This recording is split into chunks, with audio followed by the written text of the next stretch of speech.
Yo MK Team, c'est Ilyes, on se retrouve aujourd'hui pour une nouvelle vidéo. Jon Jones et Francis Ngannou toujours plus proches d'un choc chez les heavyweights. Avant de vous parler de ce choc, j'ai une annonce importante à vous faire. Je travaille maintenant depuis plusieurs mois sur une application mobile avec mon ami Mohamedou, que je salue d'ailleurs.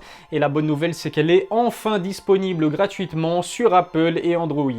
Avant chaque événement de MMA, de boxe ou de kickboxing, je reçois des centaines de messages sur les réseaux sociaux. Vous êtes très nombreux à ne pas savoir sur quelle chaîne et à quelle heure vos combats préférés sont diffusés. À partir d'aujourd'hui, vous n'aurez plus jamais à me poser la question. Les dates, les heures, les chaînes qui diffusent et bien plus sont disponibles via l'application WOW. En vous créant un compte, vous aurez accès aux notifications via l'option favoris. Vous recevrez donc un rappel une semaine et un jour avant un combat que vous souhaitez suivre. Vous serez également informé à chaque fois qu'un événement est officialisé. Les derniers résultats et mes vidéos, elles sont elles aussi disponibles directement depuis l'application. Les liens pour télécharger WOW sont dans la description. Lorsque Francis Ngannou Jon Jones sera officialisé, vous serez donc directement informé via l'application WOW. Mais justement, où est-ce qu'on est dans l'organisation de ce choc? Une confrontation entre les deux monstres est-elle inévitable? C'est justement ce dont on va parler aujourd'hui dans la vidéo. Cela fait maintenant une semaine que le Camerounais est le nouveau champion des heavyweights. Francis n'a fait qu'une bouchée de Stipe, le plus grand poids lourd de l'histoire de l'UFC. Il a vengé sa défaite au premier combat et a prouvé qu'il avait considérablement progressé depuis 2018. Sa performance en a surpris plus d'un. Si on pouvait s'attendre à ce qu'il l'emporte sur KO, en revanche,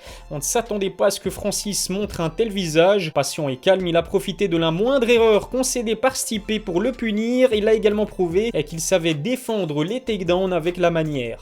Au final, le Prédateur devient donc le troisième champion africain de l'histoire de l'UFC. Le Camerounais reste d'ailleurs sur 5 victoires d'affilée sur KO.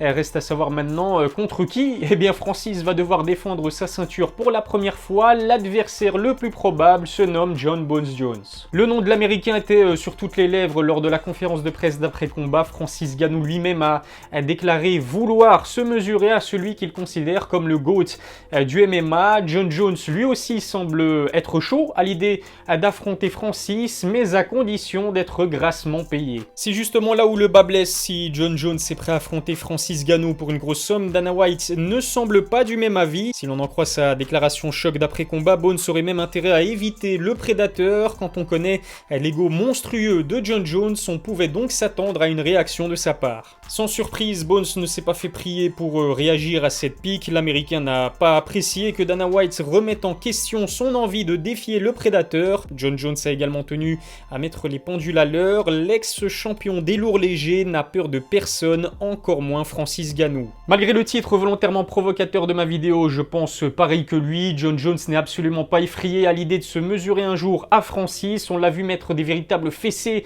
à des légendes du MMA, la vingtaine à peine dépassée. En plus de cela, il a cédé sa ceinture des lourds légers pour justement monter chez les heavyweights. Ça démontre sa volonté d'affronter Francis Ngannou. Non, Jon Jones n'a pas peur de Francis, mais je suis sûr qu'il ne le sous-estime pas non plus. Il y a plusieurs mois, il déclarait à quel point une montée chez les lourds allait le pousser à se dépasser. Plus que dans n'importe quelle autre catégorie, chez les heavyweights, tout peut se jouer sur un seul coup. Contre le plus gros puncher de l'histoire du MMA, Bones n'est pas à l'abri de se manger un KO sévère. Alors je ne vais pas vous le cacher, j'ai toujours pensé que Bones serait le grand favori face à Francis Ngannou. On parle quand même ici du plus jeune champion de l'histoire de l'organisation, vainqueur de 15 combats pour le titre, c'est tout simplement énorme.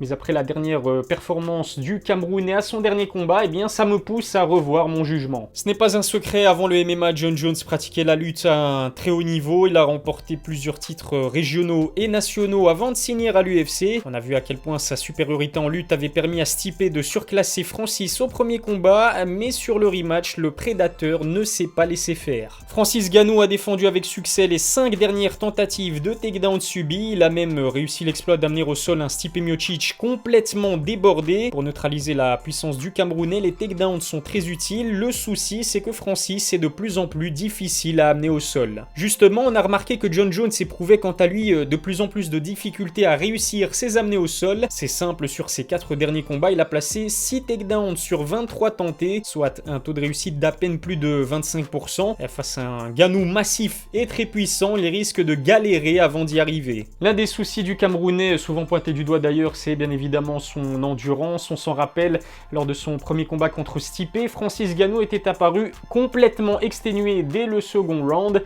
Les combattants puissants et massifs comme lui ont tendance à se fatiguer plus rapidement que les autres, tout le contraire finalement de Jon Jones. Mais justement, le nouveau champion des poids lourds en est bien conscient, ses 120 kg de muscles lui demandent beaucoup d'énergie pour pouvoir fonctionner, raison pour laquelle Francis s'est montré patient et mesuré dans ses offensives contre Stipe au rematch, d'autant plus qu'il n'a souvent besoin que d'un seul coup bien placé pour envoyer son adversaire au tapis. Un Francis Ngannou patient est l'homme le plus dangereux du monde, c'est une phrase qui est souvent ressortie après sa prestation lors du rematch. S'il devait affronter Jon Jones, le prédateur afficherait un visage tout aussi calme et calculateur, de quoi lui permettre de ne pas se fatiguer trop vite face à un marathonien comme Bones. En plus de son cardio, Jon Jones peut également compter sur un menton à toute épreuve. C'est simple, après 22 combats à l'UFC, aucun adversaire n'a trouvé la solution pour l'envoyer au tapis.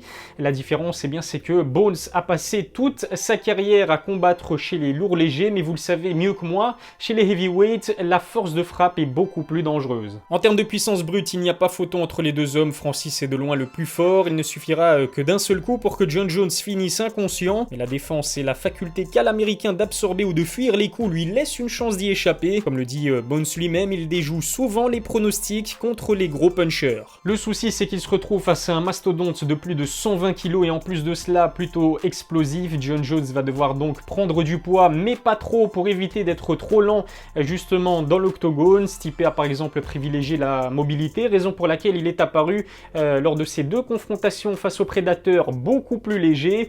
En tout cas pour l'instant, Bones culmine autour des 110 kg. On dit souvent que Jon Jones a plus de mal contre des adversaires aussi grands que lui. Cela s'est avéré juste face à Gustafsson et Dominic Reyes. En plus d'être grand, Francis dispose d'une allonge de plus de 2,10 m, c'est énorme. Les 2,15 m de Bones ne lui confèrent pas une supériorité en allonge suffisante pour être à l'abri, ça risque de lui poser également des problèmes. Jon Jones a l'habitude d'exploiter son énorme allonge pour garder l'adversaire aussi loin que possible. Ses kicks et ses coups de coude vous empêchent d'avancer trop confortablement vers lui, mais je doute que ce soit possible face à Francis Ngannou. Avec plus d'un an d'inactivité, je me demande aussi si l'américain ne va pas souffrir du syndrome du ring rust. À 33 ans, Jon Jones se doit de rester actif. Son intelligence et le fait qu'il soit beaucoup plus complet laissent bien évidemment une chance à l'américain de vaincre la montagne Francis, mais si un combat a lieu, honnêtement je ne vois plus Jon Jones comme étant le grand favori. Contrairement à Bones qui semble stagner, le prédateur a en plus prouvé qu'il continuait à progresser. Jon Jones réclame en tout cas un sacré pactole pour affronter le champion des lourds. De son côté, Francis Ngannou a également d'autres options, un rematch contre Derrick Lewis et pourquoi pas une sorte de derby contre Cyril Gane. Le français devra affronter Alexander Volkov au mois de juin, le vainqueur pourrait se voir ensuite offrir un title shot. Dites-moi en tout cas ce que vous en pensez en commentaire. Est-ce que vous êtes chaud de voir Francis Ngannou défendre sa ceinture contre Jon Jones? Si un tel combat avait lieu, qui serait le grand favori? Comme d'habitude, rendez-vous dans la barre des commentaires. Et puis c'est officiel, McGregor et Dustin Poirier vont se croiser à nouveau. La trilogie est prévue pour le 10 juillet, ont annoncé les deux combattants. Ned Diaz fera aussi son grand retour un peu plus tôt cette année. Le petit frère de Nick affrontera Leon Edwards lors de l'UFC 262. Abonnez-vous à ma chaîne, suivez-moi sur mes réseaux sociaux et téléchargez l'application WOW disponible gratuitement sur Apple Store et Android. Je vous remercie de m'avoir suivi, je vous souhaite une excellente semaine. On se dit rendez-vous dimanche prochain pour une nouvelle vidéo. D'ici là, prenez soin de vous.